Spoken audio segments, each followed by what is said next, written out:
देख रहे हैं एटीएन उदयपुर न्यूज। आपके साथ मैं हूं कृतिका चौबिसा। खबरों को विस्तार से जानेंगे। फिलहाल एक नजर अब तक की तमाम बड़ी खबरों पर।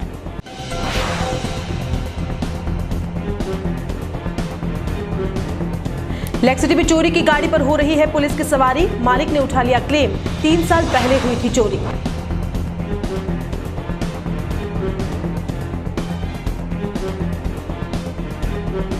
मरने के बाद भी चर्चाओं में रहे महावीर भगोरा। संसद में नोट उछालकर साबित की थी ईमानदारी। ईसाई धर्म से हुआ अंतिम संस्कार रहा सुर्खियों में।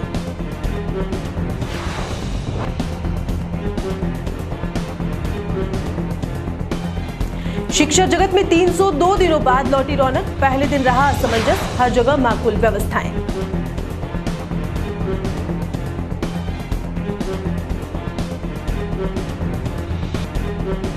और कोरोना काल में चिटफंड कंपनी ने लगाया लाखों का चूना। करोड़पति बनने की चाह में ठगे गए सैकड़ों ग्रामीण।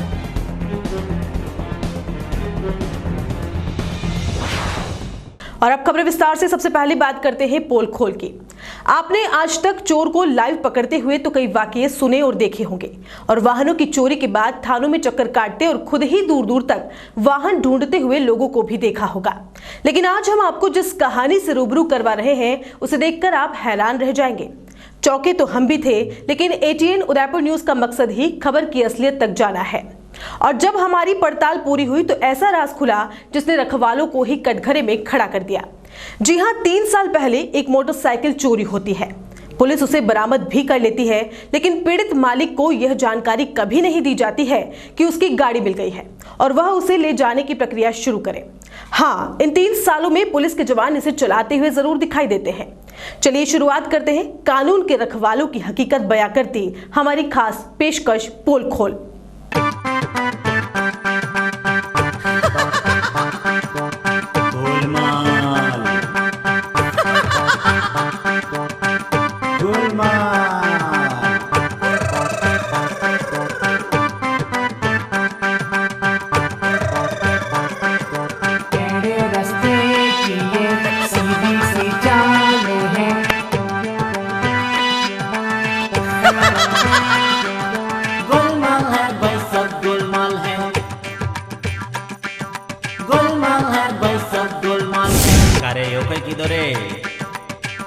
उदयपुर के अम्मा माता थाने के माल खाने में रखी गई बजाज कंपनी की इस डिस्कवर गाड़ी को ध्यान से देखिए।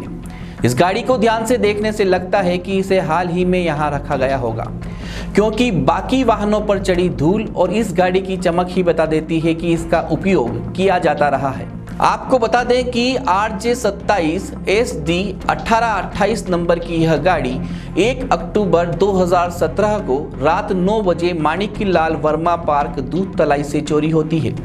काफी देर तक नहीं मिलने पर गाड़ी मालिक गोवर्धन विलास निवासी उमेश जोशी घंटाघर थाने में इसकी रिपोर्ट दर्ज करवाते हैं। FIR दर्ज हो जाती है और जांच घंटाघर थाने के मांगीलाल और राजेंद्र सिंह जैन को सौंपी जाती है। अब इसकी जानकारी तो पुलिस की टीम ही दे सकती है कि गाड़ी कब मिली और कैसे अम्मा माता थाने में पहुंची।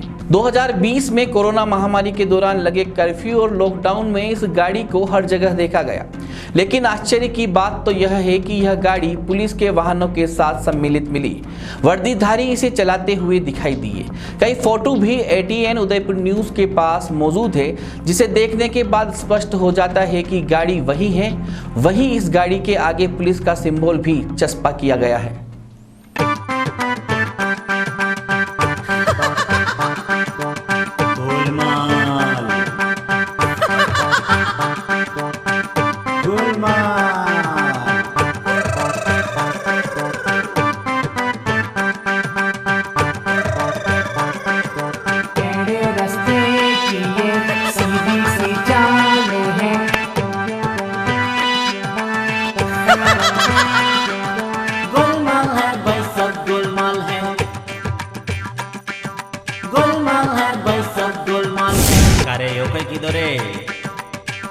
है ना हैरान कर देने वाला खुलासा।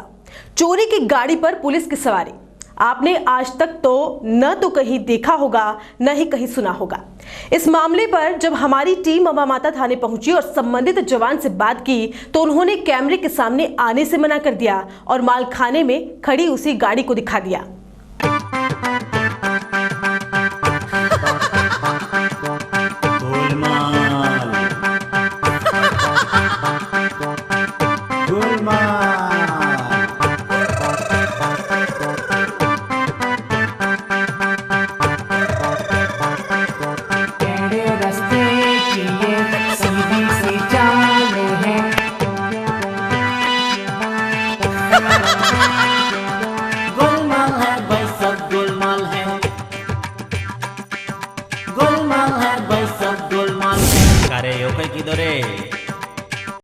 तो थी 2017 अक्टूबर में गाड़ी चोरी होने और 2020 में पुलिस के जवानों द्वारा ही सड़कों पर चलाने की कहानी।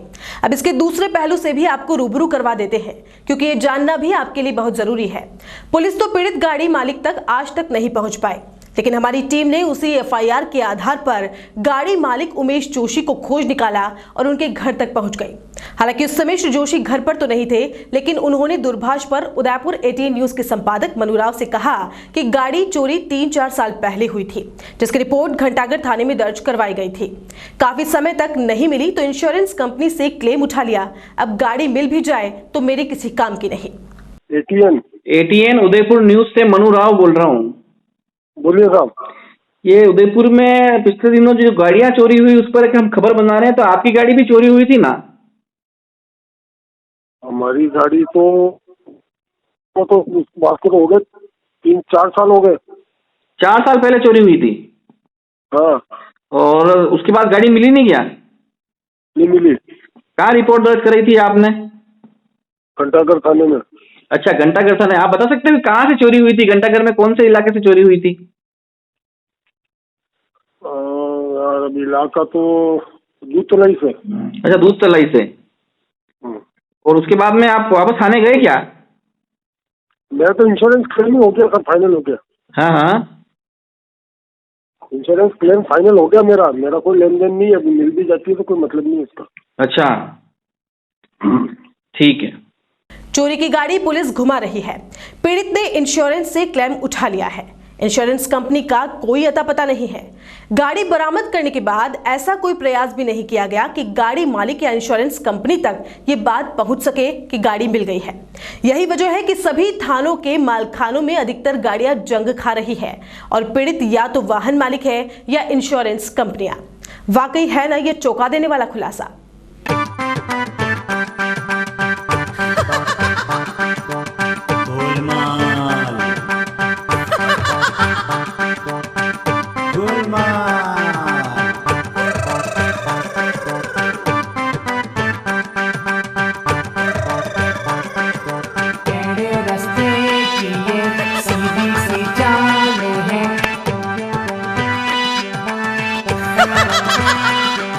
गोलमाल है भाई, सब गोलमाल है।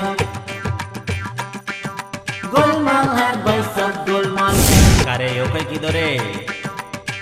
प्रदेश सरकार में सेवक रहे और बाद में सलूम्बर क्षेत्र से सांसद बने महावीर भगोरा जीते जी तो विवादों में रहे और अब दिवंगत होने के बाद भी विवादों ने उनका पीछा नहीं छोड़ा है। दरअसल संसद में नोट उछालने के मामले को लेकर चर्चा में आए महावीर भगोरा काफी समय तक विवादों में रहे और उनका राजनीतिक करियर पूरी तरह से चौपट सा हो गया था। 3 दिन पहले उनका निधन हो गया और मरणोपरांत वे एक बार फिर विवादों में आ गए। विवाद का सिलसिला तब शुरू हुआ जब पैतृक गांव में उनका अंतिम संस्कार ईसाई परंपरा के अनुसार किया गया। अपनी कट्टर हिंदूवादी छवि के चलते भाजपा हमेशा धर्मांतरण के विरोध में रही है। भाजपा के विधायक हो चाहे सांसद या प्रदेश सेवक हो, सभी हिंदुत्व के बल पर ही चुनाव जीतते आए हैं। 3 दिन पूर्व दिवंगत हुए पूर्व सांसद महावीर भगोरा भी अपनी हिंदूवादी छवि और हिंदुत्व के बल पर चुने गए थे, लेकिन मौत के बाद हुए खुलासे ने नया विवाद खड़ा कर दिया है और यह विवाद महावीर भगोरा की अंतिम क्रिया ईसाई परंपरा से होने से उठा है। ईसाई परंपरा से अंतिम विदाई के साथ ही महावीर भगोरा द्वारा राजनीतिक जीवन में दोहरा चरित्र अपनाया गया, यह बात साफ हो गई है। ऐसा उनके करीबी रहे भाजपा नेताओं का भी मानना है। दरअसल जब भी धर्मांतरण को लेकर सवाल उठे तो पूर्व सांसद महावीर भगोरा ने इस बात का पुरजोर तरीके से खंडन किया था। ईसाई परंपरा से अंतिम विदाई होने से स्पष्ट है कि महावीर भगोरा धर्मांतरण कर चुके थे और केवल राजनीतिक लाभ उठाने के लिए यह बात छिपाकर आरक्षण का लाभ उठाकर चुनाव लड़ते रहे हैं। इसे उनके करीबी लोग भी दुर्भाग्यपूर्ण बताते हैं। क्या कहा भगोरा के करीबी नेताओं ने, आइए सुनते हैं। मेवाड़ की राजनीति में भाजपा से सक्रिय भूमिका निभाने वाले पूर्व मंत्री और पूर्व सांसद महावीर भगोरा का दुखद निधन हो गया है। महावीर भगोरा निधन से पहले जब सांसद थे तब नोट कांड को लेकर काफ़ी चर्चा में रहे, लेकिन उनके दिवंगत होने के बाद एक नया विवाद और एक नया चर्चा शुरू हो चुकी है, क्योंकि उनका जो अंतिम संस्कार जो है वो ईसाई धर्म की परंपरा के अनुसार किया गया, जबकि वो जब भी सांसद या मंत्री रहे हैं या जब उनको टिकट मिला है तो उन्हें आरक्षण का उन्हें लाभ मिला है और उसी के कोटे में उनको टिकट मिला है। लेकिन अब जबकि ईसाई धर्म के अनुसार जो उनका अंतिम संस्कार हुआ है, तो उसके बाद ये चर्चा चल पड़ी है कि आखिर उनको धर्मांतरण करने की क्या नौबत आन पड़ी है या क्या कारण रहे होंगे कि उन्हें धर्मांतरण करना पड़ा है। तो इस संबंध में हमारे पास में एक समय में भाजपा के कद्दावर नेता रहे हैं और वर्तमान में जनता सेना के वरिष्ठ नेता मांगीलाल जी जोशी मौजूद हैं और आप महावीर भगोरा जी के भी काफ़ी करीबी थे, तो आपसे चर्चा करते हैं कि उनकी कितनी करीबियाँ महावीर भगोरा से थी और उनके क्या कारण रहे होंगे कि उन्हें धर्मांतरण करना पड़ा। तो मांगीलाल जी भाई साहब बताइए कि महावीर जी भगोरा से आपके किस तरह के संबंध थे और क्या उनके राजनीतिक क्या रहे होंगे उनके कारण जो उनको धर्मांतरण करना पड़ा। महावीर जी भगोरा से जब वो नंदलाल जी मीणा जो मंत्री थे राज्य सरकार में, जनजाति मंत्री, उनके पीए थे, तब से मेरा उनसे संपर्क है। सरकारी सर्विस में होते हुए वो भारतीय जनता पार्टी के लोग, उस समय की जनता पार्टी के लोग हैं, उनसे संपर्क में थे, संघ वालों के संपर्क में थे और इसी कारण से नंद जी मीणा के वो पीए बने।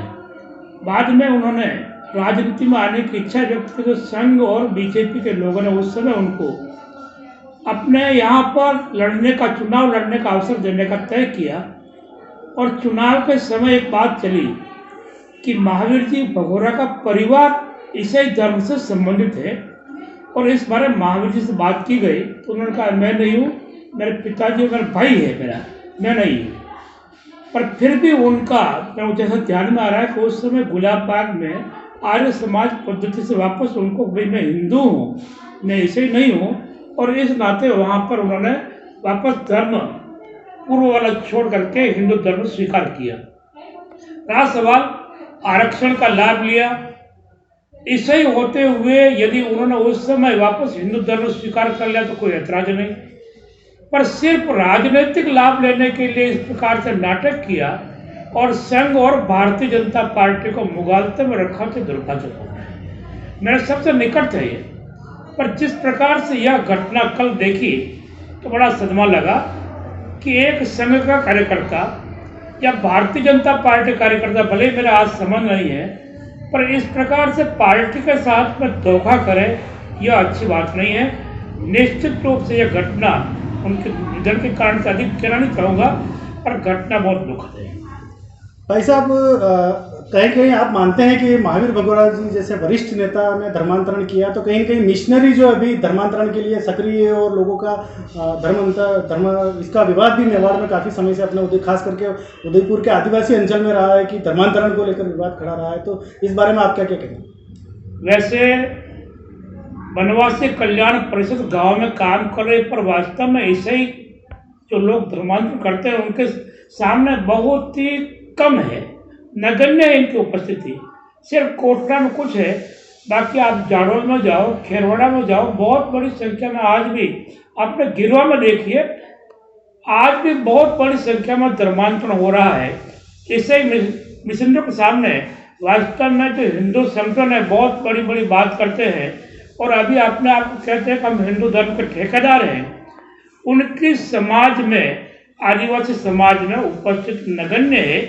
जैसा संपर्क होना चाहिए वास्तव में इनके भरोसे नहीं, संपूर्ण हिंदू समाज को इन आदिवासी भाइयों को गले लगाना होगा, नहीं तो एक ऐसी समस्या आएगी। कभी खेरवाड़ा से आगे जो कार्यक्रम हुए, जितने भी आदिवासी सत्याग्रह हुए, आंदोलन हुए और हिंसक हुए, इसके पीछे कहीं कहीं दूसरी बाहर की शक्तियाँ काम कर रही है। कहीं पर ये ईसाई मशीनरी हो तो आश्चर्य नहीं है, और इस नाते हिंदू धर्म को बचाना है तो इन आदिवासी क्षेत्रों में उनके बढ़ते हुए प्रभाव को रोकना होगा।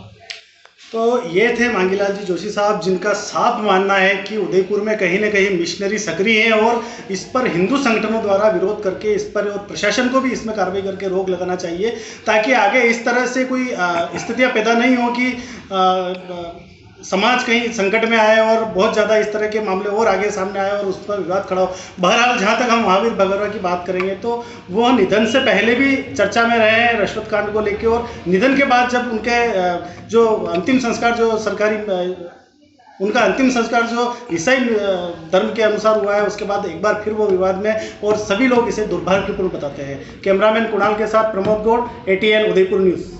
तो सुना आपने, किसी जमाने में भाजपा के दिग्गज नेता रहे मांगीलाल जोशी भी मानते हैं कि उन्होंने दोहरी नीति अपनाई। इसके अलावा शहर में धर्मांतरण का सीधे सीधे विरोध करने वाले लोगों ने भी इस पर आश्चर्य जताया और कहा कि महावीर भगोरा ने जिस तरह से दोहरा रवैया अपनाया है वह गलत है। सबसे पहले तो मैं आपके चैनल के माध्यम से पूर्व सांसद महोदय को मैं श्रद्धांजलि अर्पित करता हूं, किंतु वास्तव में अभी जिस तरह से आया, उनके डेथ होने के बाद उनको ईसाई धर्म के हिसाब से उनको दफनाया गया, ये हमारे हिंदू समाज के लिए कहीं न कहीं हम लोग कह सकते हैं ठेस की बात है। क्योंकि जीते जी जब उन्होंने इधर तो उन्होंने हिंदू समाज ग्रहण कर रखा था और उधर ईसाई धर्म ग्रहण कर लिया, ये सबसे उन्होंने छिपा के रखा। और आज वो जिस समुदाय से आते हैं और वो स्वर्ण समाज में आ जाते हैं, जब ईसाई में होने के बाद फिर भी वो फ़ायदा ले रहे हैं, तो कहीं ना कहीं हमारे धर्म समाज में कहीं ना कहीं एक तरह से कह सकते हैं कुठाराघात हुआ है उनके द्वारा। और मैं तो अब भी कहता हूँ, इसीलिए हम लोग केंद्र सरकार से बार बार मांग कर रहे हैं, राज्य सरकारों से मांग कर रहे हैं, चाहे राजस्थानी सरकार भी हो, इसीलिए तो हम धर्म परिवर्तन और जो धर्म एक्ट है उसको लागू किया जाए।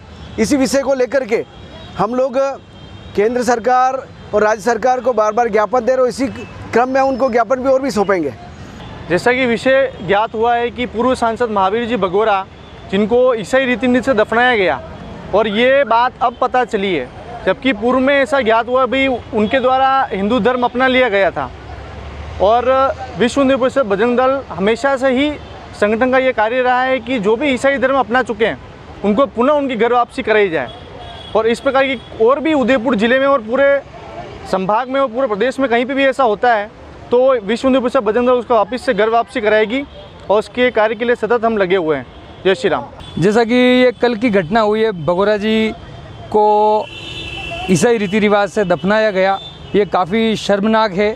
उन्होंने हिंदुत्व के मुद्दे को लेकर और हिंदू धर्म के सारे लाभ लेते हुए उन्होंने ईसाई धर्म को स्वीकार किया और हिंदुओं के साथ धोखा किया। वैसा ही उन्होंने पार्टी के साथ भी धोखा किया है। ये एक शर्मनाक घटना है और इस तरह की घटनाओं पे निरंतर रोक और अंकुश लगना चाहिए, और भविष्य में सरकार को भी इस बाबत धर्म परिवर्तन के कानून बनाकर इस बाबत ठोस कदम उठाना चाहिए। जैसा कि अभी ये विषय चल रहा है, पूर्व सांसद महावीर जी भगोरा जो भारतीय जनता पार्टी के कर्मठ कार्यकर्ता कहे जाते थे, उनके मरणोपरांत उनकी जो रीति नीति की गई वो ईसाई धर्म से की गई, तो ये सर्वथा अनुचित तरीके से हुआ है। आज उदयपुर संभाग में सबसे ज़्यादा हिंदू समाज में आदिवासी लोग बिलोंग करते हैं, और उन लोगों का इस तरह से उनका धर्म परिवर्तन हो जाता है, किसी को पता भी नहीं चलता है, बाद में पता चलता है कि उन्होंने धर्म परिवर्तन कर रखा है। ऐसे लोगों पर अंकुश लगना चाहिए। वो लोग उन लोगों का हित और उनका ले रहे हैं, क्योंकि उनको मिलना चाहिए जो उनका हिस्सा है, उनको मिलना चाहिए। या वो ईसाई धर्म परिवर्तन करने के बाद भी वो बताते हैं कि हम ST से ही हैं, और वो उनके सारे पद और वो सारे जो लाभ हैं वो ले रहे हैं। तो मैं ये चाहता हूँ कि इस चैनल के माध्यम से जितने भी ईसाई धर्म ग्रहण कर चुके हैं या जो ST का जो बेनिफिट ले रहे हैं, TSP में जो बेनिफिट ले रहे हैं, उस पर अंकुश लगे। इस पूरे मामले पर ATN उदयपुर न्यूज ने संघ के पदाधिकारियों से बात करनी चाहिए तो उन्होंने भी जयपुर मुख्यालय का हवाला देते हुए बात को टालने की कोशिश की। आइए आपको भी सुनाते हैं कि RSS के उदयपुर महानगर प्रचार प्रसार प्रमुख नरेश यादव किस तरह से पूरे मामले से बचते दिखाई दे रहे हैं। ऐसा है, ये जो विषय है महावीर जी वाला, वो विषय राज्य स्तरीय विषय एक तरीके से है ना। हेलो। हाँ जी। उसके लिए अधिकृत हमारे जयपुर का ऑफिस है, वहाँ संपर्क करेंगे तो ज्यादा सही रहेगा, क्योंकि ये हम तो लोकल लेवल पर यहाँ देखते हैं और इस बारे में हम कुछ कहने के लिए भी अधिकृत नहीं है ना। तो BJP या फिर हमारा संघ का भी जयपुर मुख्यालय है, वो इसके लिए अधिकृत है। जी जी जी। यह पूरा मामला खेरवाड़ा क्षेत्र से जुड़ा हुआ है और खेरवाड़ा क्षेत्र में कई ऐसे गांव हैं जहां पर धर्मांतरण के बाद कई परिवार रह रहे हैं और आरक्षण के लाभ के साथ फायदा भी उठा रहे हैं। इस क्षेत्र के वर्तमान विधायक दयाराम परमार से भी जब ATN उदयपुर न्यूज ने इस मामले पर प्रतिक्रिया चाही तो उन्होंने भी केवल और केवल यह कहते हुए बात को घुमाने की कोशिश की कि उन्होंने ईसाई धर्म अपना लिया तो उनका अंतिम संस्कार भी उसी तरह से होगा। ATN उदयपुर न्यूज से भगवान बोल रहा हूँ जी सर। मैं ये कह रहा हूँ कि जो पूर्व सांसद महावीर भगोरा उनकी जो मृत्यु हुई और उन्होंने उनका जो अंतिम संस्कार हुआ ईसाई रीति रिवाज से, इस बारे में आपका क्या कहना है? मैं उसमें पूछने का ईसाई थे, ईसाई हुआ तो उन्होंने आदिवासी जो आरक्षण है उसका लाभ लिया। बीजेपी का जो दोहरा चरित्र सामने आया, भाई तो बीजेपी का ये बात तो जब चुनाव लड़ा सब में शायद तो बीजेपी का गया, चुनाव हार गया इसलिए जब वापस कर रहा है तो बीजेपी वाले मैं ये बात तब पहले कह चुका था। उन्होंने कहा जब ये तो चुनाव हार गया था 2003 के आसपास उनकी बात है ये, तो मेरा चलो ठीक है ताकि तो ईसाई थे तो उनका उसे करना ही है, उसमें क्या। पूर्व सांसद महावीर भगोरा के धर्म परिवर्तन की बात भी तब सामने आई जब उनकी मौत के बाद उनका अंतिम संस्कार ईसाई परंपरा से हुआ। इससे पहले भगोरा नोट उछालने की बातों में चर्चा में रहे थे। ATN उदयपुर न्यूज आने वाले दिनों में ऐसे कई नेताओं के खुलासे करेगा जिन्होंने धर्म परिवर्तन तो कर लिया लेकिन हिंदुत्व का चोला पहनकर जनता को मूर्ख बनाते रहे और आरक्षण का लाभ लेकर कई पदों पर रहने के साथ साथ विधायक और सांसद भी बन गए। इतना ही नहीं, वर्तमान समय में भी आदिवासी क्षेत्रों में सरकारी लाभ लेकर मलाई खाने से नहीं चूक रहे हैं। SP राजीव पचार ने कहा कि वाहनों पर यदि कोई पद नाम या जाति और धर्म सूचक कुछ लिखता है तो यातायात पुलिस द्वारा कार्रवाई की जाएगी। उन्होंने बताया कि इस संबंध में राज्य सरकार से आदेश भी प्राप्त हुए हैं। जिला मुख्यालय पर पुलिस लाइन के दौरे के बाद मीडिया कर्मियों से चर्चा में SP पचार ने कहा कि उन्होंने लाइन में पुलिस जवानों से मुलाकात की और उनकी समस्याओं को जाना। उन्होंने कहा कि जवानों से चर्चा में जो भी समस्याएं या सुझाव सामने आए हैं उन पर गंभीरता से अमल किया जाएगा। ये बेसिकली रिजर्व जाब्ता जो कलेक्ट्रेट के ऊपर रहता है, कंट्रोल रूम पे रहता है, उन सारे लोगों से बात की थी उनकी दिक्कतों के बारे में कि जो ड्यूटी है उसमें वो किस तरह की समस्याओं को फेस कर रहे हैं और इसके साथ ही जो कोई संभावित लॉ एंड ऑर्डर है तो उसमें हम क्या तैयारियां कर सकते हैं, किस तरह की रणनीति हम रख सकते हैं, पुलिस की ट्रेनिंग में जो चीज़ें बताई गई हैं उन संसाधनों को हम किस तरह बेटर यूटिलाइज कर सकते हैं, किसी भी कानून व्यवस्था में हमारा और सामने वाले का न्यूनतम नुकसान करके। तो वो आज लोग इन सभी जाब्ते से, इनके अधिकारियों से बात की और प्रयास ये करें कि लगातार इनसे इंटरेक्शन रहे ताकि हम इनसे व्यक्तिगत जुड़ाव, ये हमसे और हम इनसे पर्सनल टच व्यक्तिगत जुड़ाव कर सकें और जो सिखलाई की चीज़ें हैं वो हमारे मसल मेमोरी में डे टू डे की याददाश्त में हमारे रह सकें। पुलिस मुख्यालय से भी निर्देश है इस बात के कि यदि नंबर प्लेट पे किसी भी जाति का, किसी भी धर्म का, किसी भी पद का यदि नाम लिखा जाता है तो उस पर कार्रवाई होनी चाहिए। हमने भी हमारी ट्रैफिक की जो व्यवस्था है उसको बताया है, उस पर कार्रवाई हम लगातार कर रहे हैं। अभी तक की व्यवस्थाएं ठीक हैं, कुछ दिक्कतें हैं जो डे टू डे के एडमिनिस्ट्रेशन में रहती हैं, फोर्स को बैठने की व्यवस्था को लेके, छुट्टी की व्यवस्था को लेके। इनकी तरफ से भी ये है कि कुछ रूटीन में उतनी ड्रिल नहीं है, वो सारी चीज़ों में धीरे धीरे हम भी इनसे कोऑर्डिनेट करके सुधार कर लेंगे। उदयपुर शहर में अलग अलग इलाकों में रोड किनारे ठेला लगाने वाले व्यवसायियों ने सोमवार को एकत्र होकर नगर निगम के खिलाफ प्रदर्शन किया। ठेला व्यवसायियों ने नगर निगम प्रशासन पर मनमानी का आरोप लगाते हुए गरीबों को जानबूझकर परेशान करने का भी आरोप लगाया।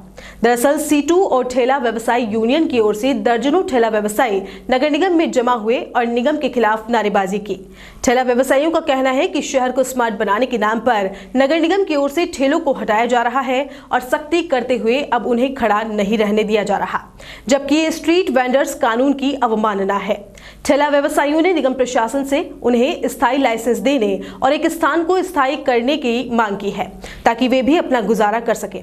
इस अवसर पर माकपा नेता राजेश सिंघवी ने कहा कि पिछले कई समय से ठेला व्यवसायी परेशान हैं, ऐसे में उनकी आर्थिक स्थिति खराब होती चली जा रही है। स्ट्रीट वेंडर्स उदयपुर के सारे अपने व्यवसाय बंद करके आज यहाँ नगर निगम उदयपुर के पास इकट्ठे हुए हैं टाउन हॉल में और एक ही बात कर रहे हैं कि जो स्ट्रीट वेंडर एक्ट बनाया 2014 में उसको लागू किया जाए। किसी भी ठेला, फुटपाथ, केबिन व्यवसायी को अतिक्रमण के नाम पे, यातायात बाधा के नाम पे, अवैध कब्जे के नाम पे, सुंदरता के नाम पे, भीड़ भाड़ के नाम पे आप उनको आपके कार्यस्थल से बेदखल नहीं कर सकते हैं।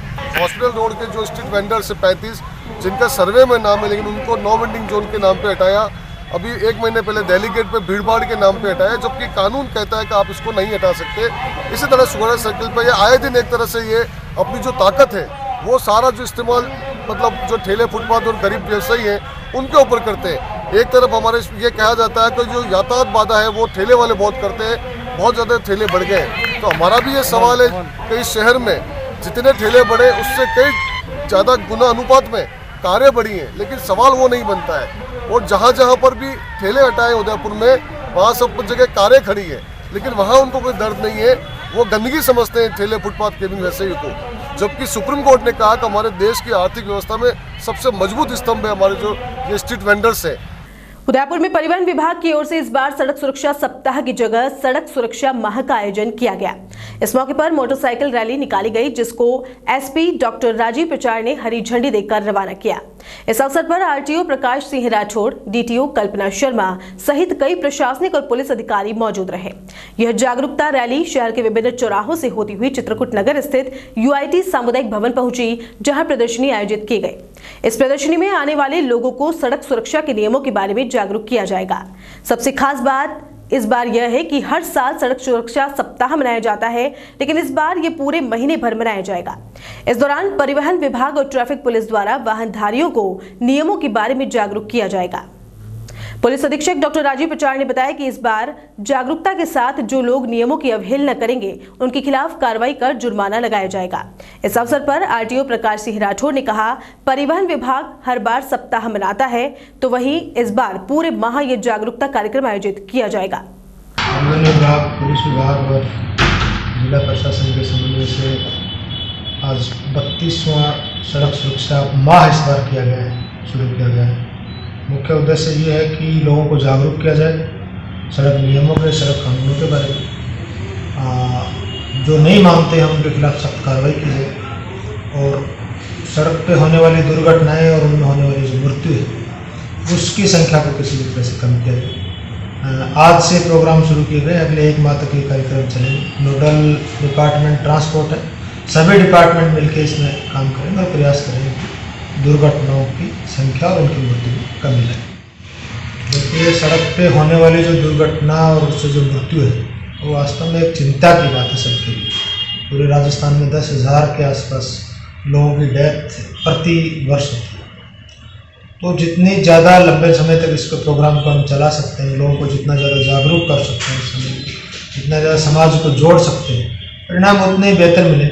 तो इसीलिए ये प्रयास हुआ है कि इसको 7 दिन की बजाय बढ़ा के 1 माह तक किया जाए। 32वां राष्ट्रीय सड़क सुरक्षा सप्ताह जो इस बार पूरे माह 17 फरवरी तक मनाया जा रहा है, उसका आज आगाज़ किया है, उद्घाटन हुआ है माननीय एसपी साहब की तरफ से। और पूरे माह तक हम पहले ये होता था कि एक सप्ताह का कार्यक्रम होता था, इस बार माह का था। और इन्फोर्समेंट से लेके एनवायरनमेंट तक, इंजीनियरिंग तक, एवरीथिंग जो है इसमें 30 दिन के प्रोग्राम में शामिल किया गया है। इसमें 28 तारीख को हमारा विशेष अभियान ही रहेगा, जिसमें कि चेकिंग की जाएगी और जो इतनी जागरूकता के बावजूद भी कोई लोग लापरवाही करते हैं तो उनके खिलाफ कार्रवाई भी की जाएगी, जैसा कि एसपी साहब फरमा रहे थे। तो पूरे महीने तक इसको करने का हमारा मकसद ये है कि साल के अंत में हम ये कह सकें कि भाई हमने इसमें सड़क दुर्घटनाओं में कितनी कमी लाई। अवेयरनेस के साथ ही इन्फोर्समेंट और इंजीनियरिंग उसका एस्पेक्ट लिया है। पहले केवल अवेयरनेस पे होता था, पिछला सप्ताह जो पहले होता, तो अब इंजीनियरिंग में हमने सारे ब्लैक स्पॉट चिन्हित कर लिए और वो इसी महीने के अंदर प्रायोरिटी से उनको ठीक कराएंगे।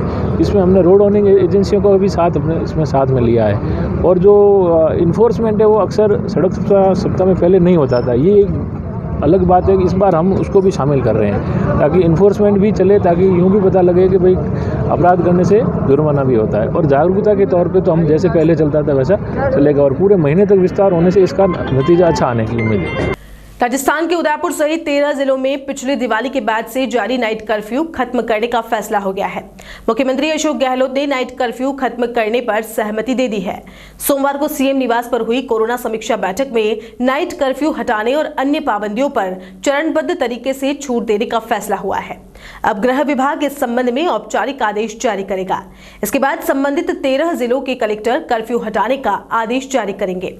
इसके साथ ही शाम 7 बजे ही दुकानें बंद होने की पाबंदी भी स्वतः हट जाएगी और देर तक बाजार खुल सकेंगे। इस फैसले से व्यापारियों के साथ ही आमजन में भी खुशी का माहौल है। बैठक के बाद सीएम ने ट्वीट किया, कोविड समीक्षा बैठक में प्रदेश में रात्रिकालीन कर्फ्यू समाप्त करने और कुछ छूट चरणबद्ध रूप से देने का निर्णय लिया गया है, लेकिन हेल्थ प्रोटोकॉल्स को अपनाना आवश्यक रहेगा, अन्यथा फिर संक्रमितों की संख्या बढ़ सकती है। ये नौबत नहीं आनी चाहिए कि पुनः सख्ती करनी पड़े। उल्लेखनीय है कि राजधानी जयपुर सहित जोधपुर, बीकानेर, कोटा, भिलवाड़ा, नागौर, पाली, टोंक, सीकर, अजमेर, श्रीगंगानगर व उदयपुर में रात्रि कर्फ्यू जारी था। इसके तहत बाजार में मेडिकल की दुकानों को छोड़कर शेष दुकानें शाम 7 बजे बाद बंद करना जरूरी था।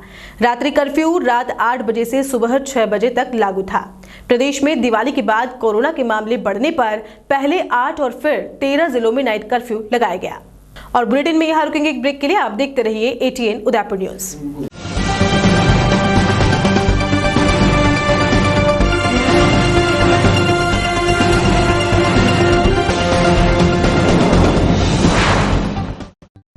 Sir Padampat Singhania University offers exclusive courses in the School of Engineering and School of Management for the students to learn, grow and develop in various technological and managerial fields. The university offers paid internships and final placements at high salary packages in top companies of India and abroad to all the students. Be a part of India's leading university to achieve professional excellence in the field of engineering and management.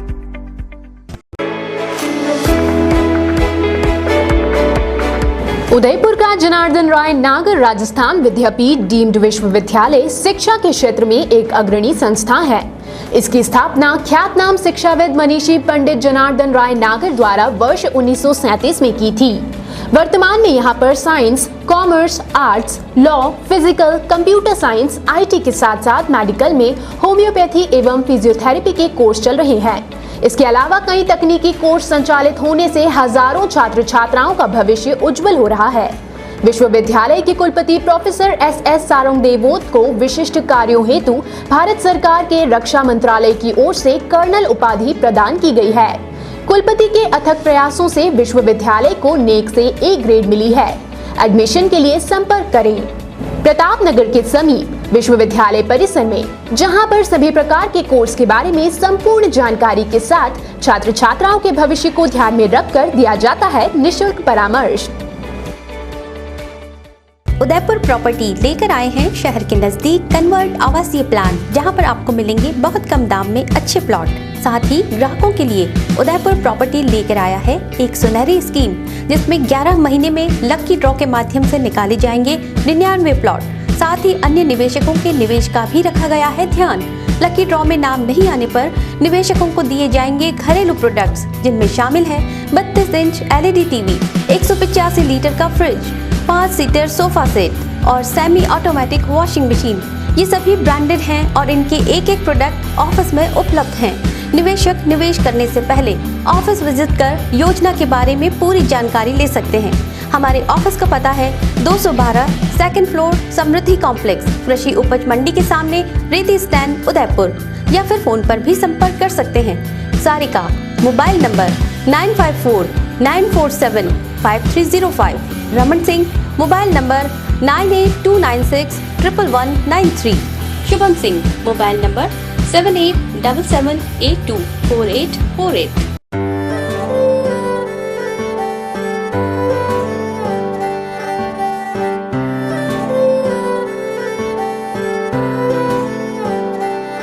मारे आंगणे की तू है लाडली, मारे बगिया की तू है एक कली, मारे आंगणे की तू है लाडली, मारे बगिया की तू है एक कली। जद छोड़ के तू जाएगी हमें लाडो, याद तेरी घनी आएगी, मारे आंगणे की तू है लाडली, मारे बगिया की तू है एक कली। सोजतिया ज्वेलर्स, रिश्तों को नहीं दिलों को। Craving for something delicious? Want to devour your cravings? तो अभी ऑर्डर करें 2020 फूड किचन से, जहां हाइजीन के साथ साथ रखा जाता है आपकी सेहत का पूरा ख्याल।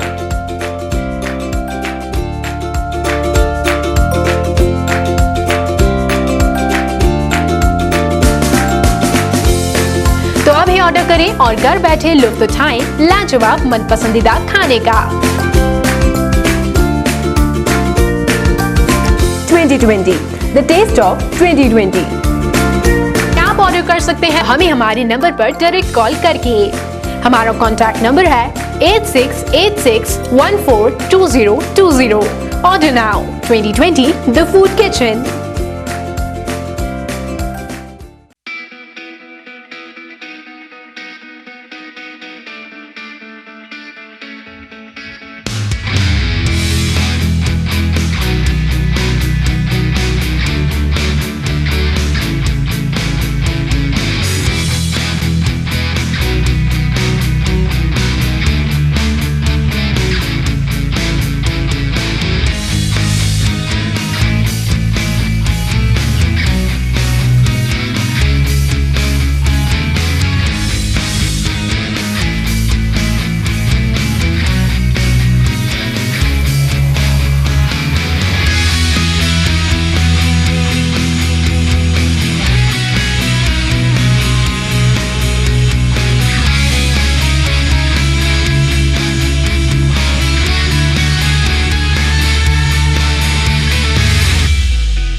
ब्रेक के बाद आपका स्वागत है। करीब 10 माह के इंतजार के बाद प्रदेश सरकार के आदेशानुसार सोमवार को स्कूल और कॉलेज में फिर से बहारें लौट आई।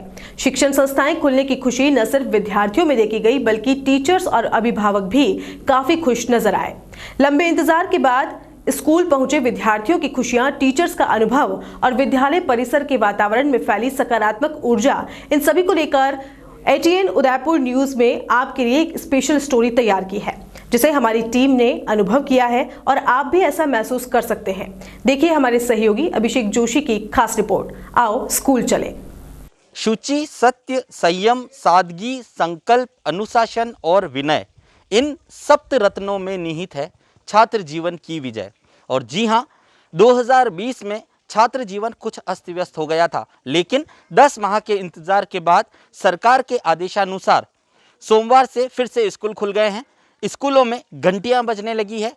स्कूलों में बच्चे अपनी सीट पर बैठकर अध्यापकों के सामने पढ़ाई कर रहे हैं। बच्चों में किस तरह का उत्साह है, टीचर्स क्या सोचते हैं, प्रिंसिपल्स क्या सोचते हैं और क्या कुछ वातावरण है विद्यालयों का, आपको दिखाएंगे। बने रहिए हमारे साथ, चलते हैं स्कूलों की ओर। आओ स्कूल चलें कार्यक्रम में। संक्रमण के भयावह दौर से गुजरने के बाद नए साल के साथ ही कई राज्यों में शिक्षण संस्थाएं सोमवार से खोली गई। सोमवार को स्कूल खुलने के साथ ही सभी विद्यार्थियों के चेहरों पर भी खुशियां देखी गई। टीचर्स के साथ साथ अभिभावक भी खुश नजर आ रहे थे। सोमवार को विद्यार्थी स्कूल यूनिफॉर्म में जब स्कूल पहुंचे तो बिल्डिंग को देखकर ही पुराने दिनों की यादें ताज़ा हो गई। आमतौर पर टीचर्स के हाथ में पढ़ाई के लिए पेन या पिटाई के लिए डंडा देखा जाता है। वहीं सोमवार को सभी टीचर्स के हाथ में सैनिटाइजर की बोतल और तापमान मापने के यंत्र दिखाई दिए। स्कूल आने वाले सभी विद्यार्थियों के लिए सुरक्षा के पुख्ता इंतजाम किए गए। तो वहीं कोविड-19 प्रोटोकॉल से स्टूडेंट्स को कक्षाओं में बिठाया गया।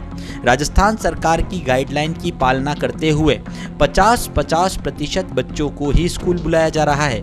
आपको बता दें कि सोमवार से खुलने वाले शिक्षण संस्थाओं को 9वीं से 12वीं तक के विद्यार्थियों को बुलाने की ही अनुमति मिली हुई है।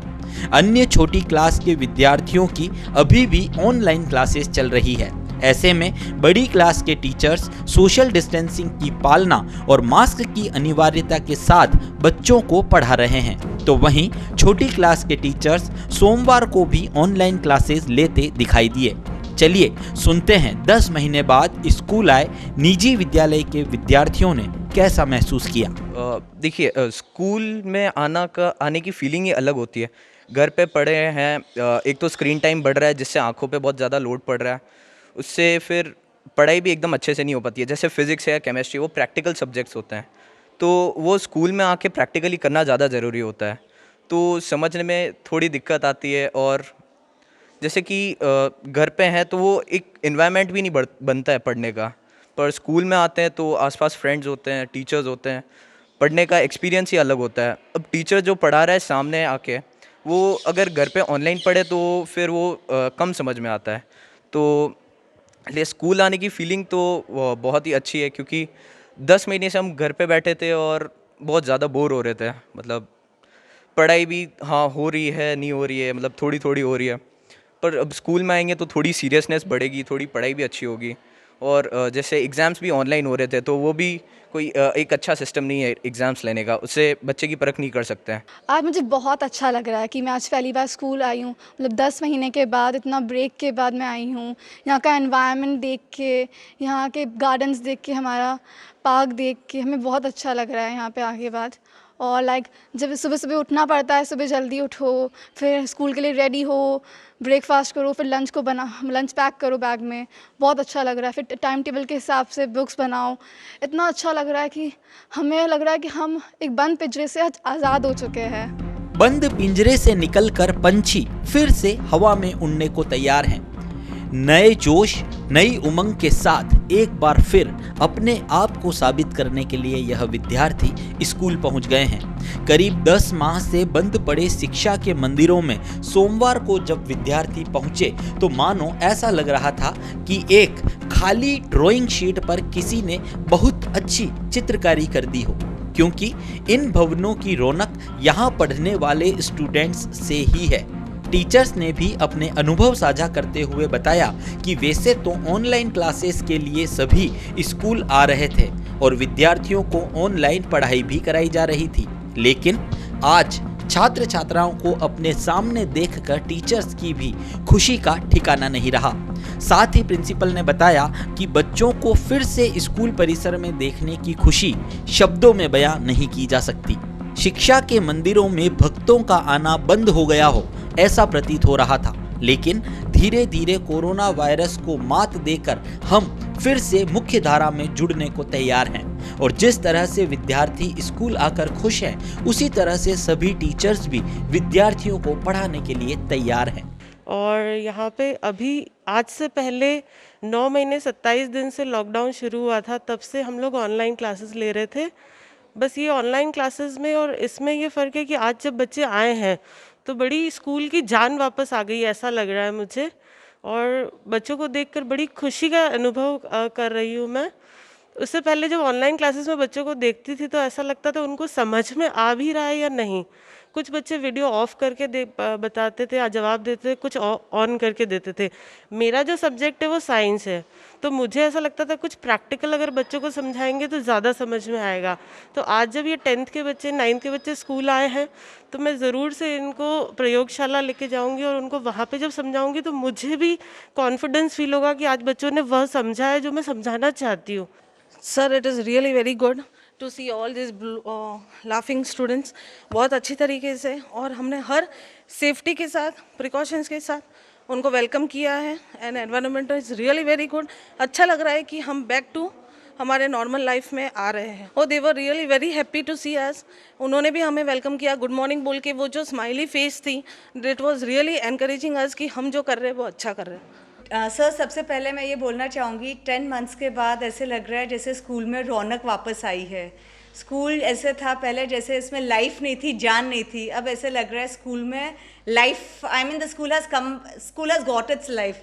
And to be very honest, I am so overwhelmed, I don't have words to express my feelings. बस मैं ये बोल सकती हूँ जैसे गार्डन फ्लावर्स के बिना कैसे लगे, वैसे ही हम लोग का स्कूल बच्चों के बिना था। अब फाइनली ऐसे लग रहा है पुराने दिन वापस आए हैं, स्कूल में रौनक आई है। तो बच्चों के साथ बातचीत करके sir I am very happy. Management ने सर सारे सोशल डिस्टेंसिंग नॉर्म्स फॉलो किए हैं। एक दिन पहले पेरेंट्स के साथ फिजिकल मीटिंग भी हुई है, उनको सारे गाइडलाइंस हम लोगों ने दिए हैं। बच्चों के साथ टीचर्स ने भी इंटरेक्ट किया है। टीचर्स ने बच्चों को सारे गाइडलाइंस बताए हैं, कैसे सोशल डिस्टेंसिंग मेंटेन करनी है, कैसे मास्क में रहना है। एंड बच्चों को बोला है कि लंच भी अभी शेयर नहीं करना है।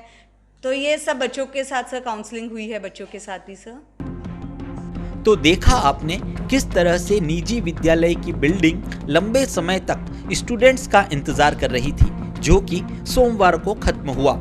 ऐसा ही हाल सरकारी विद्यालयों में भी देखने को मिला, जहां ग्रामीण परिवेश में पले बढ़े बच्चे सोमवार को विद्यालय पहुंचे और गुरु शिष्य परंपरा के अनुसार कक्षा में बैठकर अध्ययन का कार्य प्रारंभ किया।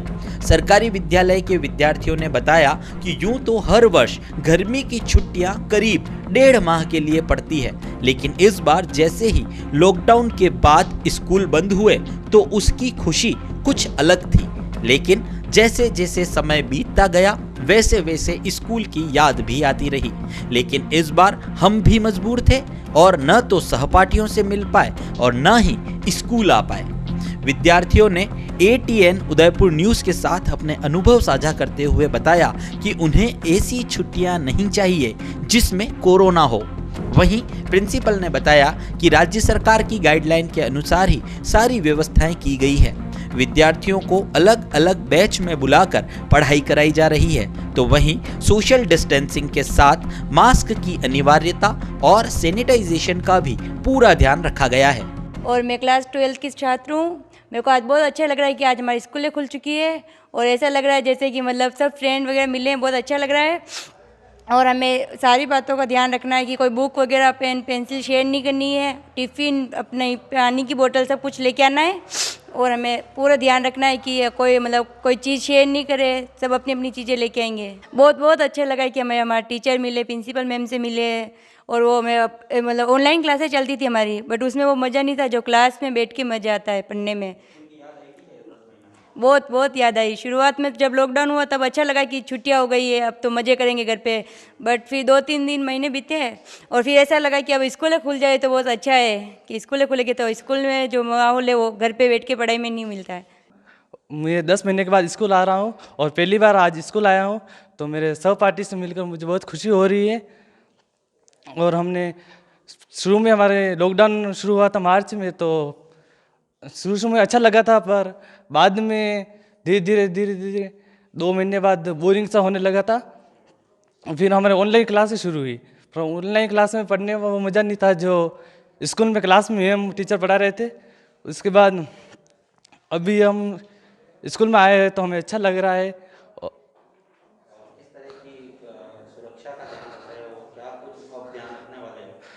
अब हमें 6 फीट की दूरी बना के रखनी है, सोशल डिस्टेंसिंग रखनी है, मास्क मुँह पे लगा के रखना है और हर 2 मिनट में 5 मिनट में हमें हाथ सैनिटाइज करने हैं, हाथ धोने हैं और दूसरों से हमें छूना नहीं है और किसी भी चीज़ को हम हाथ नहीं लगाना है और हमें अब पूरी तरह से हम हाँ और हम इस बात को पूरी तरह से ध्यान रखेंगे कि अब हम वापस से लॉकडाउन नहीं लगे और हम सोशल डिस्टेंसिंग बना के रखें और किसी भी बात की हम लापरवाही नहीं करें कि हमें वापस से लॉकडाउन लगवाना पड़े। राज्य सरकार के निर्देशानुसार कोविड-19 लगभग 10 महीने के करीब तक स्कूल बंद रहे थे और अब जैसे निर्देश मिले हैं कि बच्चों को बुलाना है तो 50% बच्चों को बुलाया है। इससे पहले हमने पेरेंट्स मीटिंग भी कर ली थी, एसडीएम से मीटिंग भी कर ली थी और प्रेरक दल का गठन भी किया था, निगरानी दल भी बनाए थे, गांव में पूरे जागरूकता फैलाई, यहाँ पेरेंट्स को जागरूक किया। बच्चे आएंगे 50% लेकिन वो पेरेंट्स की सहमति के बाद ही आएंगे। अगर बच्चा थोड़ा सा भी बीमार है या कहीं लक्षण दिख रहे कुछ भी किसी प्रकार की बीमारी के तो नहीं बुलाया जाएगा और पेरेंट्स भी नहीं भेजेंगे।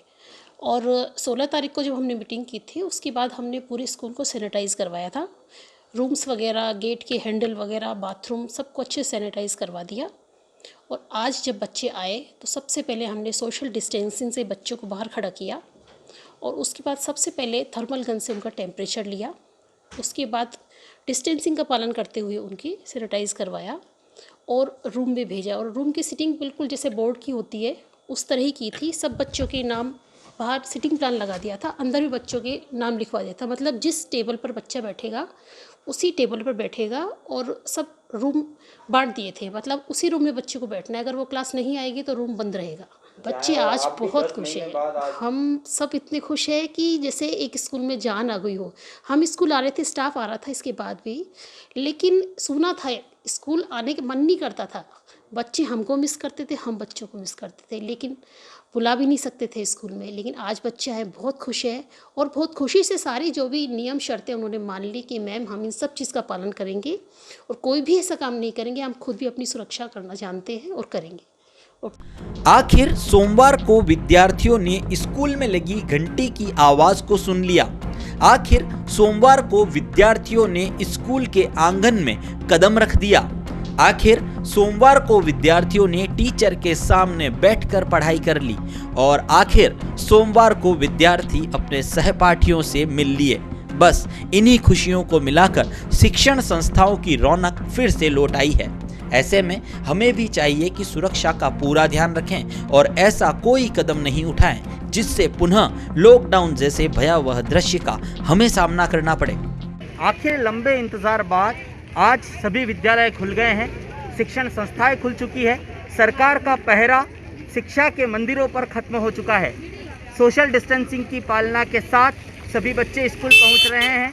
सैनिटाइजर और मास्क के उपयोग के साथ सुरक्षा अपनाते हुए आज विद्यालय पहुंचे हैं। आपको बता दें कि किस तरह से बच्चों के अंदर भी उत्साह देखा गया, किस तरह से टीचर्स में उत्साह देखा गया और किस तरह से स्कूल का वातावरण इन बच्चों के पहुंचने के बाद फिर से खुशनुमा हो गया। ये तमाम तस्वीरें ATN उदयपुर न्यूज़ पर आज आपने देखी है। जिस तरह से बच्चों ने भी इस बात को माना है कि सुरक्षा का पूरा ध्यान रखेंगे और किसी तरह की लापरवाही नहीं बरतेंगे कि आगे हमें फिर से लॉकडाउन का सामना करना पड़े।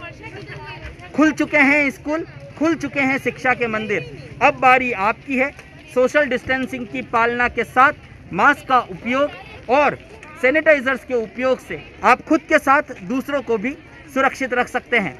ATN उदयपुर न्यूज़ के लिए अभिषेक जोशी। राज्य सरकार के निर्देश के बाद अब उदयपुर में भी कॉलेजों को खोल दिया गया है। हालांकि सभी कॉलेजों को खोलने के साथ ही कोरोना गाइडलाइंस की पालना करवाना सुनिश्चित किया गया है। सुखाड़िया विश्वविद्यालय के संगठक और संबंधित महाविद्यालयों में सोमवार से नियमित पढ़ाई शुरू हो गई। महाविद्यालय में की गई व्यवस्थाओं के बारे में जानकारी दी कॉमर्स कॉलेज की डीन ने। कोरोना महामारी के चलते पिछले सत्र से ही स्कूल और कॉलेज बंद है। ऐसे में राजस्थान सरकार ने अहम फैसला लेते हुए या सोमवार यानी 18 जनवरी से कॉलेज और स्कूल खोलने का निर्णय लिया है। ऐसे में अगर हम बात करें स्कूल और कॉलेज की तो आज से ही स्कूल और कॉलेज खुल चुके हैं। अभी हम खड़े हैं कॉमर्स कॉलेज में, जहां आप देख सकते हैं कि छात्रों और जो स्टूडेंट्स हैं वो बिल्कुल सोशल डिस्टेंसिंग के साथ दूर दूर बैठे हुए हैं और कॉलेज प्रशासन द्वारा पूरी व्यवस्था करी गई है ताकि कोरोना महामारी से बचा जा सके और सरकार की जो गाइडलाइन है उनकी पालना की जा सके। कॉमर्स कॉलेज के डीन हमारे बीच है, जिनसे हम जानेंगे कि कॉलेज प्रशासन द्वारा क्या व्यवस्था करी गई है और कौन सी गाइडलाइन जो सरकार द्वारा दी गई है उसकी पालना करी जा रही है। जी सर।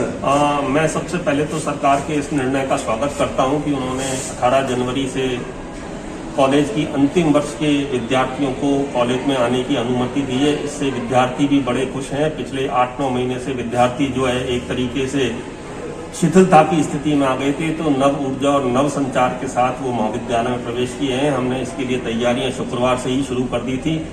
पूरे महाविद्यालय को सैनिटाइज करा दिया है और पूरी सोशल डिस्टेंसिंग के साथ उनका सीटिंग अरेंजमेंट किया है और बच्चे भी बड़ी शालीनता के साथ और अनुशासन के साथ कोविड-19 के प्रोटोकॉल को फॉलो कर रहे हैं, कहीं ग्रुप में नहीं बैठ रहे हैं। हमने कॉलेज में विद्यार्थियों के आने के लिए उनके अभिभावकों की परमिशन को कंपल्सरी कर दिया था। इसके लिए एक फॉर्मेट हमने व्हाट्सएप पे डाल दिया है। हर क्लास के बाद क्लास को सैनिटाइज कर रहे हैं। अगर लड़के बदल जाते हैं तो सैनिटाइज करते हैं, लड़के वही रहते हैं। तो रेगुलर क्लास चल रही है। सुबह 7 बजे से आज महाविद्यालय में क्लास चल गई थी। टेम्परेचर लेकर विद्यार्थियों को क्लास में जाने की अनुमति है। लाइब्रेरी भी हमने थोड़े 10-10 के विद्यार्थियों के ग्रुप में खोल दिए, जिसमें किताबों को इशू करना और बंद करना भी सम्मिलित है। और मैं उम्मीद करता हूँ कि ये व्यवस्था सुचारू रूप से चलती रहेगी और छात्र अपनी पढ़ाई को सुचारू रूप से जारी रखेंगे। सर, वैसे बात की जाए कोर्स की, तो अभी तक वैसे ऑनलाइन भी पढ़ाया गया, लेकिन आप कोर्स एग्जाम तक कैसे पूरा करा पाए? हमने 3rd सेमेस्टर का कोर्स तो पूरा कर दिया है, क्योंकि 3rd सेमेस्टर की क्लासेस तो काफ़ी लंबे समय से चल रही हैं और उन 3rd सेमेस्टर के विद्यार्थियों का कोर्स लगभग पूरा है और 1st सेमेस्टर का कोर्स हम जल्दी से जल्दी अतिरिक्त कक्षाएं लगाकर पूरा करने की कोशिश करें। तो बिल्कुल बात करें कि सरकार ने जो गाइडलाइन दी है उनमें कॉलेज में 50% छात्रों को ही उपस्थिति दी जा रही है और जो 3rd ईयर यानी तृतीय वर्ष के छात्र है यूजी और पीजी के, उन्हीं को कक्षाओं में प्रवेश दिया जाएगा। ऐसे में कॉमर्स कॉलेज में पूरी व्यवस्था के साथ कक्षाएं सुचारू रूप से शुरू कर दी गई है और डीन का यही कहना है कि जो कक्षा है उनके कोर्स भी है वो जल्द ही पूरे हो जाएंगे और 3rd सेमेस्टर के कोर्स वैसे पूरे हो चुके हैं।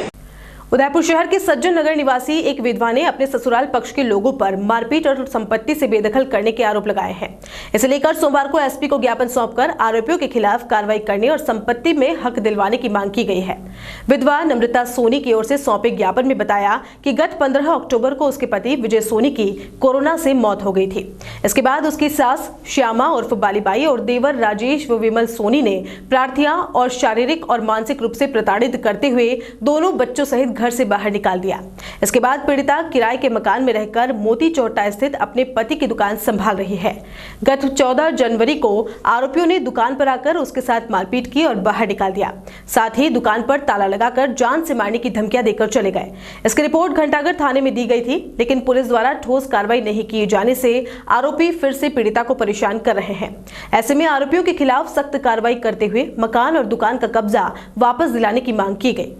और सर कुछ समय पहले मेरे ससुर जी और मेरे हस्बैंड की कोरोना से डेथ हो गई थी। उसके बाद में से मेरे सासू जी श्यामा सोनी वो बालीबाई और मेरे दोनों देवर राजेश और विमल मेरे को बराबर परेशान करते जा रहे हैं, मारपीट करते हैं, गंदी गंदी गाली गलौज करते हैं और मेरे को मेरे कमरे से भी बाहर निकाल दिया।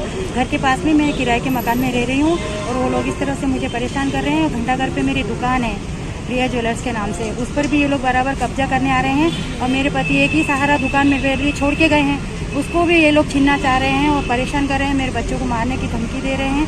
अब इस तरह से करेंगे तो कैसे चलेगा, बताइए कैसे चलेगा? मैं कहाँ जाऊँ इन बच्चों को लेकर के? हस्बैंड मेरे रहे नहीं तो इनकी हिम्मत बढ़ती जा रही है सबकी और ये लोग हम लोगों के साथ दादागिरी कर रहे हैं और परेशान कर रहे हैं। मेरे बच्चों को मारने की धमकियाँ दे रहे हैं और घर से भी बाहर निकाल दिया और मेरा सामान भी है वो भी उन्होंने कब्जे में ले लिया है, वो भी मुझे नहीं दे रहे हैं। मैं किराया नहीं वहन कर सकती तो मुझे वहाँ रहने भी नहीं दे रहे हैं। मेरी बहुत आर्थिक स्थिति कमज़ोर हो गई है और मेरे को बहुत ज़्यादा परेशान कर रहे हैं और डरा रहे हैं, जान से मारने की धमकी दे रहे हैं मेरे को। मैं यहाँ एसपी साहब के पास परिवार लेकर आई हूँ ताकि उन लोगों की थोड़ी हरकतें थोड़ी कम पड़े, लेकिन वो अम्मा माता ने भी मैंने इनकी रिपोर्ट करी थी, उससे भी ये लोग कंट्रोल में नहीं आए और बराबर मेरे को धमकियाँ देते जा रहे हैं जान से मारने की। मालवीय लोहार समाज नवयुवक मंडल की ओर से सोमवार को जिला कलेक्टर के माध्यम से मुख्य सेवक के नाम ज्ञापन सौंपा और मांग की गई कि अदवास गांव की रहने वाली खुशबू नाम की युवती की मौत के मामले में पुलिस की ओर से कोई कार्रवाई नहीं की जा रही है, जिससे समाजजनों में आक्रोश व्याप्त है।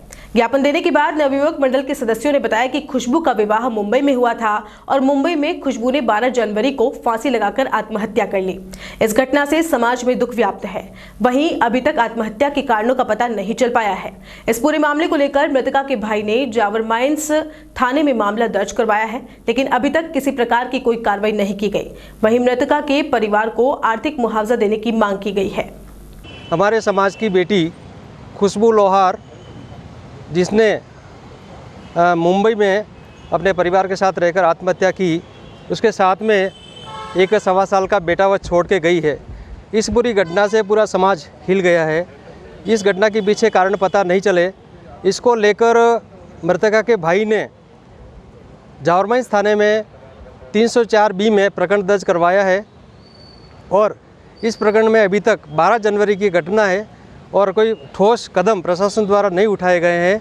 अभी तक इसमें कोई जांच हुई नहीं है। मैं मानता हूं कि राजस्थान के माननीय मुख्यमंत्री अशोक जी गहलोत ने एक नारा दिया है कि बेटी बचाओ बेटी पढ़ाओ और महिला सुरक्षा उनकी सर्वोच्च प्राथमिकताओं में शामिल है। तो हमारा उनसे ये निवेदन है कि आपकी सरकार के रहते हुए इस प्रकार के कृत्य यदि होते हैं तो जनता को सोचना पड़ेगा। पूरे समाज में इस प्रकार का आक्रोश है कि इस तरह की घटना की पुनरावृत्ति नहीं हो। और हम ये नहीं कह रहे हैं कि दोषी कौन है कौन नहीं, हम न्याय प्रणाली पर प्रश्न नहीं खड़ा करते और न हम न्यायाधीश की भूमिका में हैं, लेकिन हमें चाहते हैं कि पीड़ित पक्ष को और उस मृत आत्मा को निष्पक्ष और त्वरित न्याय प्रदान करने में आप हमें सहयोग दें। उदयपुर नगर निगम के सफाई कर्मचारियों ने सोमवार को निगम की ओर से किए गए ट्रांसफर के विरोध स्वास्थ्य अधिकारी को ज्ञापन सौंपा। ज्ञापन के बाद कर्मचारियों ने बताया कि 15 जनवरी को सफाई कर्मचारियों के ट्रांसफर आदेश जारी किए गए, जिसमें कर्मचारियों को अपने घर से बहुत दूर क्षेत्र में लगाया गया। इतना ही नहीं, बहुत सी महिला कर्मचारियों के छोटे बच्चे हैं, उनका भी स्थानांतरण कर दिया गया है। इसके अलावा जिन कर्मचारियों की सेवानिवृत्ति में 1 और 2 साल की बाकी है, उन कर्मचारियों को भी निवास स्थान से दूर क्षेत्र में लगा दिया गया। ऐसे में कर्मचारियों में आक्रोश बढ़ता ही जा रहा है। सफाई कर्मचारी संगठनों के पदाधिकारियों ने कहा कि 157 सफाई कर्मचारियों के ट्रांसफर आदेश जारी किए गए, जिससे सभी कर्मचारियों में रोष है। उन्होंने निगम आयुक्त के नाम स्वास्थ्य अधिकारी को ज्ञापन सौंपते हुए स्थानांतरण रुकवाने की मांग की है। कर्मचारी के जो स्थानांतरण किए गए नगर निगम प्रशासन द्वारा, मैं प्रशासन से अपील करता हूं कि यथावत इनको पूर्व जहां लगे हुए थे कर्मचारी उन्हीं स्थान पर पुनः लगाया जाए, क्योंकि जो स्थानांतरण किए गए हैं न तो कर्मचारी की जानकारी में है और न ही जो यूनियन के जो पदाधिकारी हैं उनकी जानकारी में। जो कर्मचारी के पूर्व में जो स्थानांतरण किए थे, जैसे कि पूर्व में विधवा और ये प्रसूति जो महिला थी जिनके छोटे बच्चे थे, उनके भी अभी स्थानांतरण कर दिए गए हैं, जो कि अपने निवास स्थान में पूर्व में ही स्थानांतरण करके आई थी, ट्रांसफर करा के आई थी। उन महिलाओं को भी 15 से 18 किलोमीटर दूरी पे लगा दिया गया है। उदयपुर शहर के फील्ड क्लब मैदान में सुहालका कलाल महासभा की ओर से 7 दिवसीय क्रिकेट प्रतियोगिता सोमवार से शुरू हुई। महासभा के महामंत्री सोहन सुहालका ने बताया कि इसमें कुल 6 टीमें भाग ले रही हैं। उद्घाटन मैच सुहालका लायंस और सुहालका चैलेंजर के बीच हुआ, जिसमें सुहालका चैलेंजर टीम विजयी रही। इस बार सुहालका SPL मैच 2021 का आयोजन किया जा रहा है। इसमें कुल 6 टीमें खेल रही है और कोरोना को ध्यान में रखते हुए और सभी नियमों का पालन करते हुए ये मैच किया जा रहा है। इसमें सुहालका कलाल महासभा द्वारा योगदान दिया गया है 1 लाख रुपए का। उसके बाद जो सारा खर्चा है वो हमारे भामाशाह कर रहे हैं और विभिन्न जो आप होर्डिंग देख रहे हैं वो सारे, और ये प्रतिवर्ष आयोजन किया जाता है और सभी भामाशाहों के सहयोग से, सुहालका कलाल महासभा के सहयोग से किया जाता है। और इसमें सभी बच्चे उत्साहित तो खेलते हैं और अपनी खेल प्रतिभा का प्रदर्शन करते हैं। राजसमंद के राजनगर थाना क्षेत्र के पिपारडा में अज्ञात वाहन की टक्कर से घायल हुए बाइक चालक की उदयपुर में इलाज के दौरान मौत हो गई। सूचना पर पुलिस उदयपुर पहुंची और MP हॉस्पिटल के मुर्दाघर में शव का पोस्टमार्टम कराकर परिजनों को सौंपा गया। कुराबड़ के रामज निवासी मृतक 23 वर्षीय देवीलाल रावत के परिजनों ने बताया कि वह उसके दोस्त कैलाश के साथ बाइक पर था। पिपारडा गांव से गुजर रहे नेशनल हाईवे पर अज्ञात वाहन ने बाइक को अपनी चपेट में ले लिया, जिस पर बाइक सवार दोनों घायलों को RK हॉस्पिटल राजसमंद पहुंचाया गया, जहां से देवीलाल को गंभीरावस्था में उदयपुर के लिए रेफर किया गया था, जहां इलाज के दौरान उसने दम तोड़ दिया। पुलिस ने अज्ञात वाहन चालक के खिलाफ केस दर्ज कर जांच शुरू कर दी है। और यहां एक बार फिर से वक्त चला एक छोटे से ब्रेक का। ब्रेक के बाद दिखाएंगे कुछ और खबरें।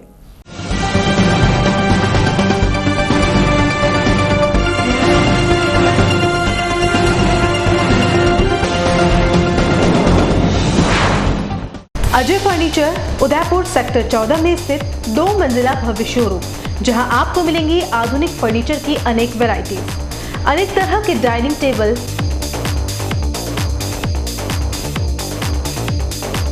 सोफा सेट,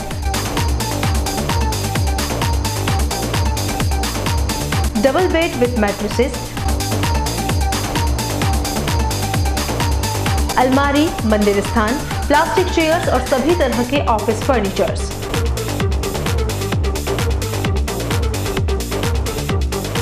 अपना घर सजाने के लिए कैश की चिंता छोड़ दीजिए।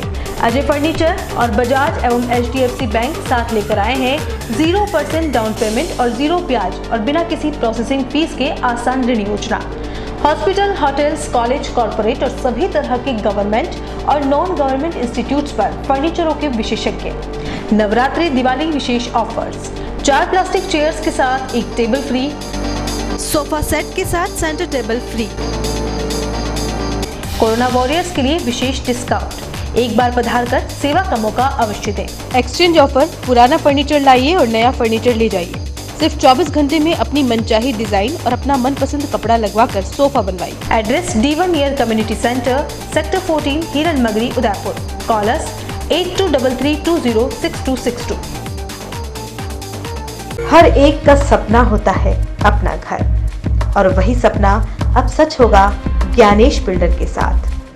ज्ञानेश बिल्डर लाए आपके लिए शांत, सुरम्य और प्राकृतिक वातावरण में 23,30,000 की लागत से आपके अपने सपनों का घर। प्रधानमंत्री आवास योजना के अंतर्गत 2,70,000 की छूट, free parking, modular kitchen, tube light, fan, POP fall ceiling, lift with silent generator. तो फिर अब किराए के घर में क्यों रहना? आज ही विजिट करें royal orchid near GBH hospital, Pratapnagar, Udaipur. Call 9352525017, 9829592574।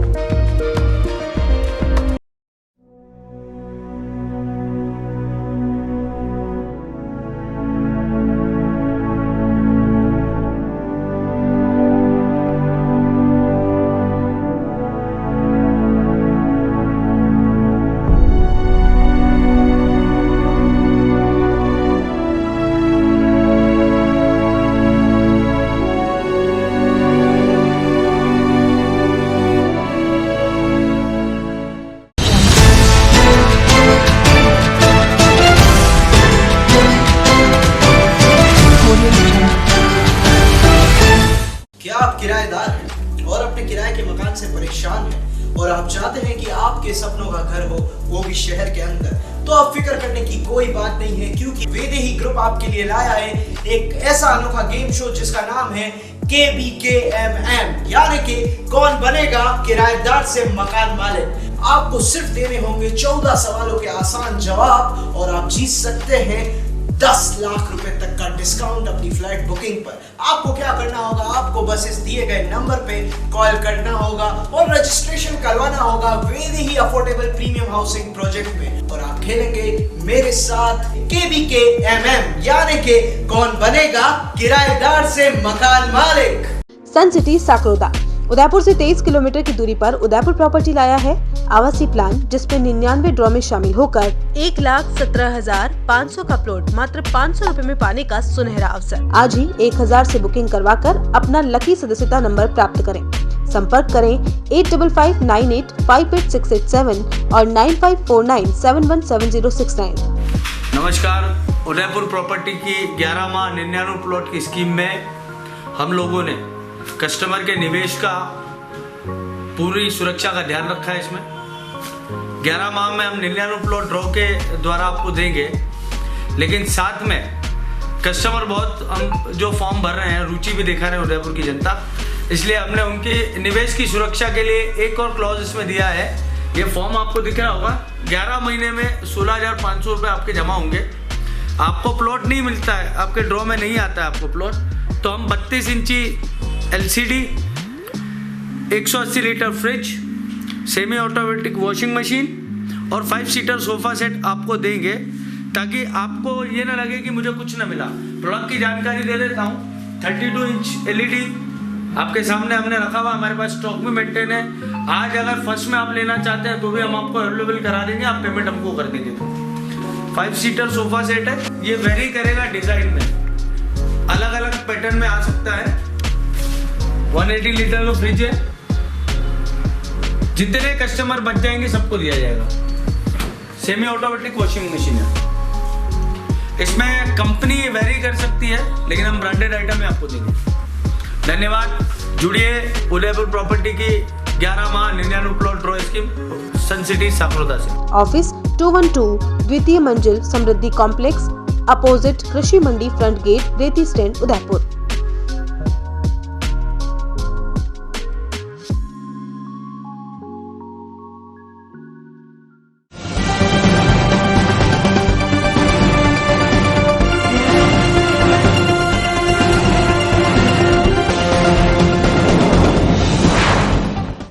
Break के बाद एक बार फिर से आपका स्वागत है।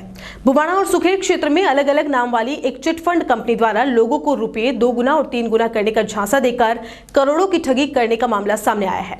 चिटफंड कंपनी का संचालक कैलाश डांगी पुत्र जेतराम डांगी, जो कि पेशे से वकील है और झांसेबाजी के बाद से अब जमाकर्ताओं की पहुंच से दूर है।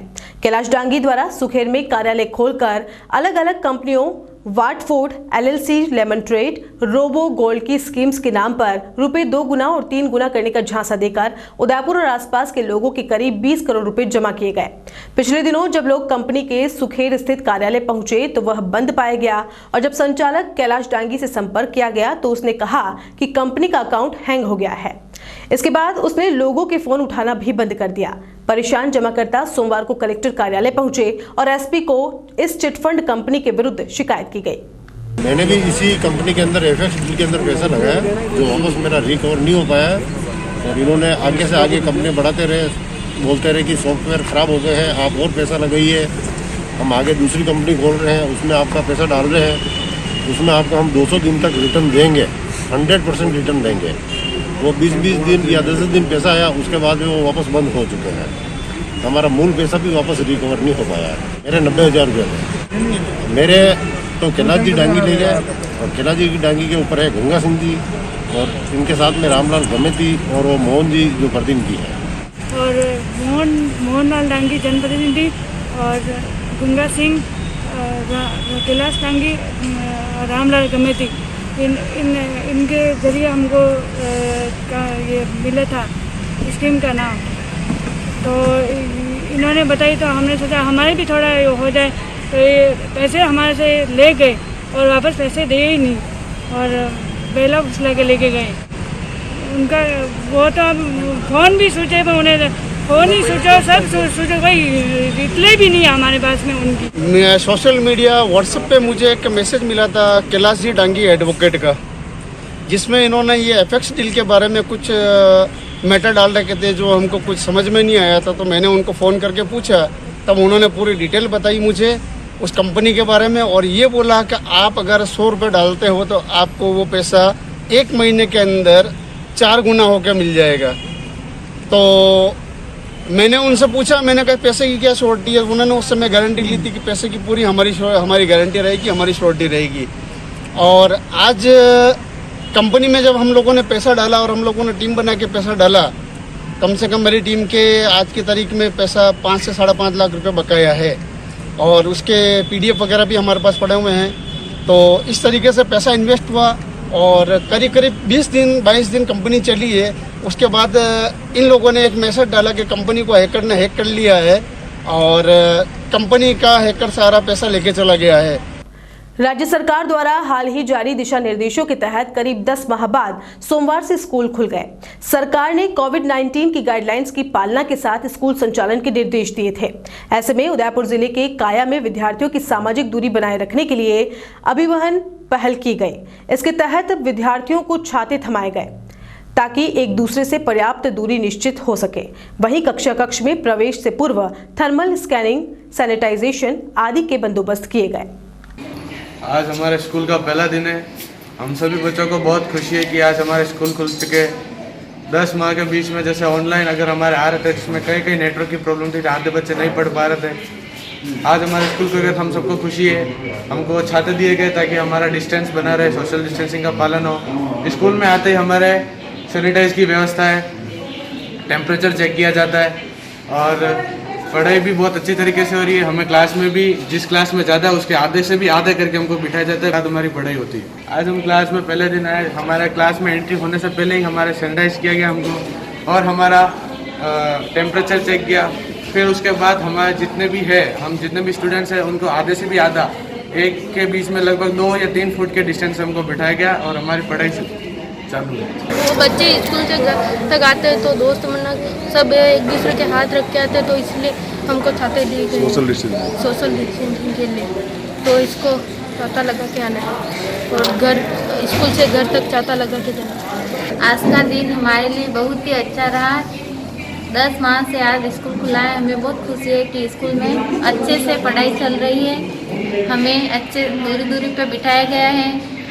उदयपुर जिले के कानोड़ तहसील क्षेत्र में बड़े पैमाने पर अफीम की खेती होती है, जहां काला सोना नाम से मशहूर अफीम की फसलें फूलों से लकदक हो गई है। बड़ा राजपुरा, शिवपुरा, पीथलपुरा, सारंगपुरा, धाकड़ों का खेड़ा आदि गांवों में खेतों में अफीम की फसलें सफेद फूलों से लकदक हो गई है। क्षेत्र के अफीम काश्तकार मांगीलाल जाट ने बताया कि फूल खिलने के साथ ही किसानों के चेहरे भी खिल उठे हैं। इसके साथ ही अफीम के डोडों के खिलने का क्रम भी शुरू हो गया है। ऐसे में काश्तकारों ने अब फसलों की सुरक्षा के इंतजाम की तैयारियां शुरू कर दी है। पशु पक्षियों से फसलों के बचाव के लिए मजबूत बाड़, तारबंदी और जालियां आदि लगाई जा रही हैं। फरवरी माह की शुरुआत में डोडों में माल बनना शुरू हो जाएगा। इसके बाद डोडों को चीरकर अफीम निकालने का काम शुरू किया जाएगा। सलूम्बर में नगरपालिका चुनाव के तहत भाजपा में टिकट वितरण में हेराफेरी और मनमानी के आरोप का मामला प्रदेश तक पहुंच गया है। ऐसे में रविवार को उदयपुर प्रवास पर आए पार्टी के प्रदेश संगठन महामंत्री चंद्रशेखर एवं नेता प्रतिपक्ष गुलाब चंद कटारिया ने भी सलूम्बर भाजपा में उपजे विवाद को लेकर जिला पदाधिकारियों से जानकारी ली।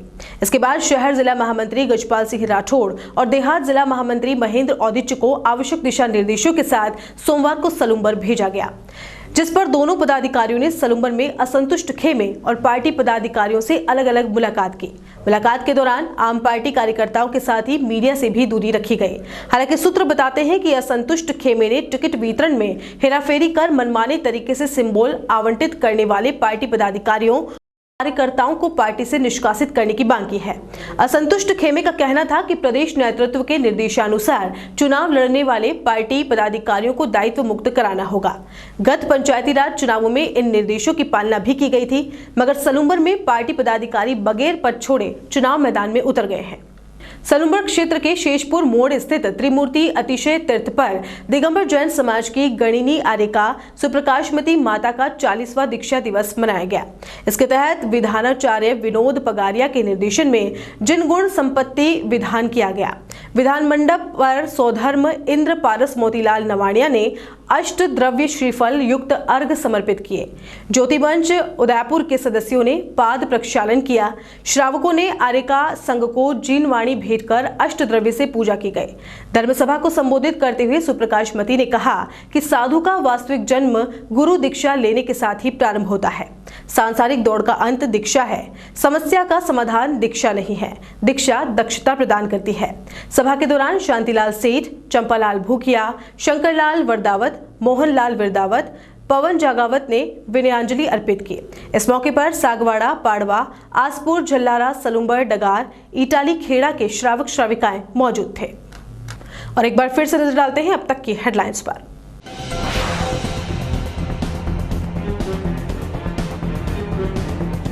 लेक्सिटी में चोरी की गाड़ी पर हो रही है पुलिस की सवारी। मालिक ने उठा लिया क्लेम, 3 साल पहले हुई थी चोरी।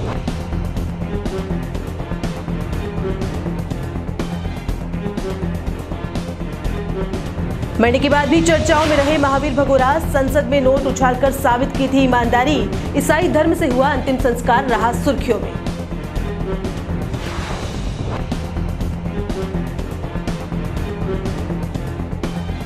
शिक्षा जगत में 302 दिनों बाद लौटी रौनक। पहले दिन रहा असमंजस, हर जगह माकूल व्यवस्थाएं।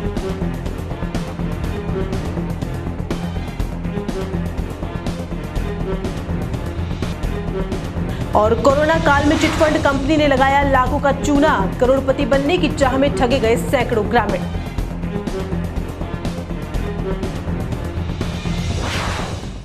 ATN उदयपुर न्यूज के बुलेटिन में फिलहाल इतना ही। शहर की तमाम हलचल से आपको आगे भी रूबरू करवाते रहेंगे। फिलहाल इजाजत दीजिए कृतिका चौबीसा को और खबरों के लिए देखते रहिए ATN उदयपुर न्यूज। नमस्कार।